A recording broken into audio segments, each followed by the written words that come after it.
पाणी. पाणी म्हणजे जीवन. पाण्याशिवाय जीवन केवळ अशक्यच. पृथ्वी तलावर एकूण 70% भाग पाण्याने व्यापलेला आहे. परंतु त्यातील पिण्यायोग्य पाणी किती हा प्रश्नच आहे. आज देशातल्या काही भागात पिण्या इतकं सुद्धा पाणी मिळणे कठीण आहे. काही ठिकाणी पाणी तर आहे, परंतु त्याचं संवर्धन योग्य प्रकारे केल्या जात नाही. पाऊस येतो, पाणी तसंच वाहून जातं. त्याचा निचरा होणं गरजेचं आहे. पाणी ही जीवनाची मूलभूत गरज आहे. काही गावात अजूनही मुबलक पाणी नसल्यानं पाण्यासाठी लोकांच्या मारामाऱ्या होतात, अशी बिकट परिस्थिती आज निर्माण झाली. या सर्व गोष्टी लक्षात घेऊन शासनानं ज्या गावात पाण्याची भीषण समस्या आहे अशा सर्व गावात विविध सरकारी योजना राबवण्यास सुरुवात केली आहे. जलस्वराज्य हा त्यातलाच एक प्रकल्प. या प्रकल्पांतर्गत बऱ्याच गावांमध्ये पिण्याच्या पाण्याच्या समस्या दूर करण्यात आल्या आहेत. चंद्रपूर जिल्ह्यातील पडोली या गावात अनेक वर्षापासून अशीच पिण्याच्या पाण्याची समस्या होती आणि ती सोडविण्यात अडचणी होत्या. परंतु या सर्व अडचणींवर मात करत या गावातील पिण्याच्या पाण्याची समस्या कायम स्वरूपी सोडवण्यात पडोलीच्या गावकऱ्यांना यश आलं आहे. चंद्रपूर नागपूर या मुख्य महामार्गावरील गाव पडोली चंद्रपूर पासून 7 किलोमीटर अंतरावर असलेलं. सन 2001च्या जनगणनेनुसार या गावाची लोकसंख्या 4005 इतकी होती. आज ती वाढून 6500 झाली आहे. याचं कारण म्हणजे गावातील वाढतं औद्योगिकरण. गावाच्या पश्चिमेस महाराष्ट्र औद्योगिक विकास महामंडळ तर पूर्वेस चंद्रपूरचे महाऔष्णिक वीज निर्मिती केंद्र आहे. म्हणजे एकंदरीत हे गाव औद्योगिक वसाहतींनी वेढलेलं आहे. उद्योगाच्या दृष्टिकोनातून अतिशय योग्य असलेल्या या गावात उद्योगधंदा करण्याकरता बाहेर गावातून येणाऱ्या लोकांची संख्या दिवसेंदिवस वाढत चालली असल्यानं गावातील लोकांना पिण्याच्या पाण्याचा प्रश्न भेडसावत होता. गावात पिण्याच्या पाण्याची सुविधा म्हणून 21 हातपंप तर 11 सार्वजनिक विहिरी अस्तित्वात होत्या. परंतु एकही नळ पाणी पुरवठा योजना या गावात अस्तित्वात नव्हती. त्यातल्या त्यात हा परिसर पूर्णतः फ्लोराईडग्रस्त असल्यानं समस्या अधिकच बिकट बनली होती. उन्हाळ्यात तर टँकरने पाणी पुरवठा करावा लागत असे.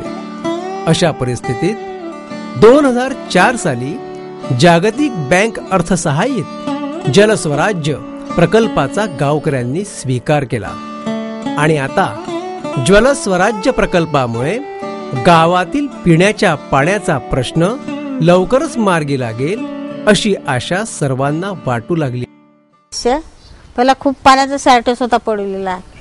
एकोका बाईचे 20-20 गुंडर असताना पाण्याचा नंबर नव्हता लागत. ते बाई पाणी नव्हती भरते, तसे डोकेफोडी होत होती पाण्यासाठी. टँकर येऊन 2-2 टँकर येऊन पाणी नव्हतं पुरत पहिले. तरी पण पाण्याची समस्या होती. जिकडे तिकडे पूर्ण गावाच्या बोरिंग आठवत होत्या. एकाच बोरिंगवर पाण्याचे असे झगडे, रात्रभर बाया झोपून तिथं पाणी भरत होत्या, तरी पण नंबर नव्हता लागत. आता नळ योजना आल्यावर सगळ्या बायांना सुख झाला. आमच्या इकडे सगळ्या घरीच राहतो आता. तर आता कुठं जावं लागत नाही, पाण्याला झगडे भांडणं होत नाही. त्यानुसार गावातील प्रत्येक व्यक्ती कामाला लागला.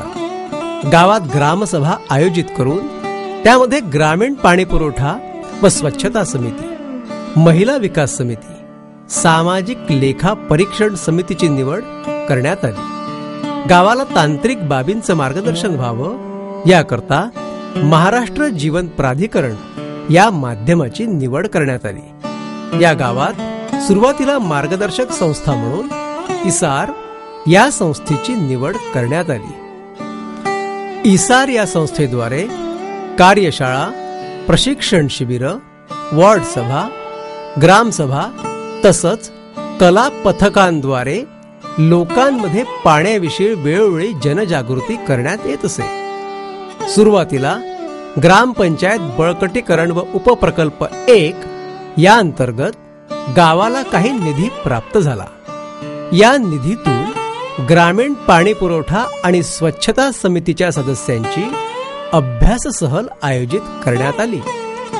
या गावातील झालेलं परिवर्तन पाहून आपल्या गावातही जलस्वराज्य या प्रकल्पाअंतर्गत नळ योजना राबवून परिवर्तन घडवून आणण्याचा निर्धार या समितीतील सदस्यांनी केला.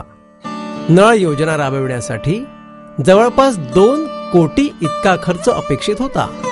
यात इरई नदीत 3 आवक विहिरी, 1 निरीक्षण विहीर, जोड नलिका व 1 पुरवठा विहीर, पंपघर, 3500 मीटर अशुद्ध पाण्याची जलवाहिनी, 3 किलोमीटरची पाईपलाईन, 4 लक्ष लिटर क्षमतेचा जलकुंभ, 1.5 दशलक्ष लिटर क्षमतेचं जलशुद्धीकरण केंद्र, 75 मिलीमीटर ते 200 मिलीमीटर व्यासाच्या पाईपची वितरण व्यवस्था, इतर कामामध्ये वॉल कंपाऊंड, इलेक्ट्रिक पुरवठ्याचं काम, रेल्वे क्रॉसिंग, रोड क्रॉसिंग इत्यादी कामांचा समावेश होता. अगोदर पाणी कशाचे भरत होते? नळाचं भेटत होतं की बोरिंगचं? बोरिंगचं पाणी कसं होतं? चांगलं होतं. चांगलं होतं का? आता काय हे पाणी कसं आहे? हे बी चांगलं आहे. आमच्या नळटिकाला बोरिंगचं चांगलं सुद्धा आमचं पहिलं. बोरिंग करता बाहेरून पाणी म्हणजे आणा लागेल. आणा लागेल ना. त्रास कमी झाला का? त्रास कमी का नाही होणार? एवढे नाही, एवढे चेर राहून हे नाही करणार तर काय करणार मग आता? पाणी मुबलक मिळते का? हो, भेटते जातं 2 टाइम. पाणी चांगलं आहे. चांगलं आहे, ते काही ना पाणी. गावकऱ्यांकडून लोक वर्गणी गोळा केल्यावर पहिल्या हप्त्याच्या मागणीनुसार 40 लक्ष रुपये जिल्हा स्तरावरून देण्यात आले. यामध्ये जलस्वराज्य समितीने स्वतः काम करण्याचा निर्णय घेतला. या गावात जलस्वराज प्रकल्प घेण्यात आला. या प्रकल्पात महत्त्वाची बाब म्हणजे गावकऱ्यांनी व समितीने सहकार्य दिले आणि हा प्रकल्प लवकरात लवकर पूर्णत्वास आला. शासनाच्या निकषानुसार हे गाव फ्लोराईड युक्त होतं आणि टँकर या गावात टँकर सदा लागायचे. पण हे गाव आता संपूर्ण चंद्रपूर जिल्ह्यात मला वाटतं महाराष्ट्रातही फक्त पाणी मुक्त झालेले आहे. जलकुंभाच्या कामाचं भूमिपूजन ग्रामीण पाणी पुरवठा विभाग मंत्रालय मुंबईचे सहसचिव श्री राजन खोब्रागडे यांच्या हस्ते करण्यात आलं. सदर नळ योजनेचं काम पूर्ण झालं असून गावकऱ्यांना शुद्ध व आरोग्यदायी पिण्याचं पाणी उपलब्ध करण्यास सक्षम झालेलं आहे. घरगुती नळ जोडणीचं काम वेगाने केल्या जात आहे. आतापर्यंत एकूण 475 नळ जोडणी पूर्ण झाली असून मासिक पाणीपट्टी 75 रुपये ठरवण्यात आली आहे. त्यानुसार सदर गावात लाभार्थीकडून 1 वर्षाची पाणीपट्टी अग्रिम म्हणून घेण्यात येत आहे. या गावात जलस्वराज्य प्रकल्प समिती स्वतः योजनेचं काम करत असल्यामुळे कामात 30 लक्ष रुपयाची बचत झालेली आहे. हे या कामाचं वैशिष्ट्य आहे. या इथे टँकरग्रस्त गाव आणि फ्लोराईडग्रस्त गाव असल्यामुळे इथे पाण्याची खूप टंचाई होती आणि पाणी पिण्यायोग्य नव्हतं.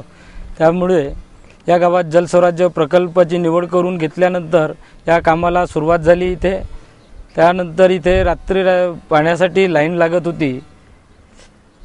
एवढी अडचण होती पाण्याची की महिला वर्गांना झोप येत नव्हती आणि वारंवार ग्रामपंचायतीवरती मोर्चे येण्याची पाळी. आणि आम्ही जसं जानेवारीमध्येच आम्ही ग्रामपंचायतीकडून जिल्हा परिषदला पूर्वसूचना देत होतो पाण्यासाठी की आता पाणी टंचाईग्रस्त गाव आहे आणि टँकरची सुविधा कशी करावी लागणार आहे अशी आम्ही माहिती देऊन गावामध्ये टँकर बोलावून देत होतो. परंतु आज परिस्थिती अशी झाली की गावामध्ये घरोघरी नळ आलेत. त्यावेळेस आम्ही असं ठरवलं की नळ द्यायचा पण कमीत कमी 75% वसुली झाली पाहिजे ते असं ठरलं. आणि आज आमच्या ग्रामपंचायतला आमची कमीत कमी 27% वसुली असताना फक्त नळ योजना डिस्ट्रीब्युशन चालू केलं लोकांना देण्यासाठी. अचानक आमच्या ग्रामपंचायतला 85 ते 90% वसुली झाली.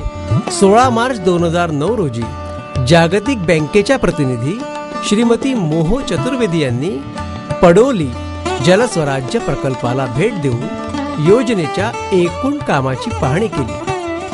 आज पडोली या गावातील लोकांच्या सहकार्यानं व जलस्वराज्य प्रकल्पाच्या मदतीनं गावातील पिण्याच्या पाण्याचा प्रश्न कायमस्वरूपी सुटला आहे. याला लोकसहभागाची किमयाच म्हणावी लागेल.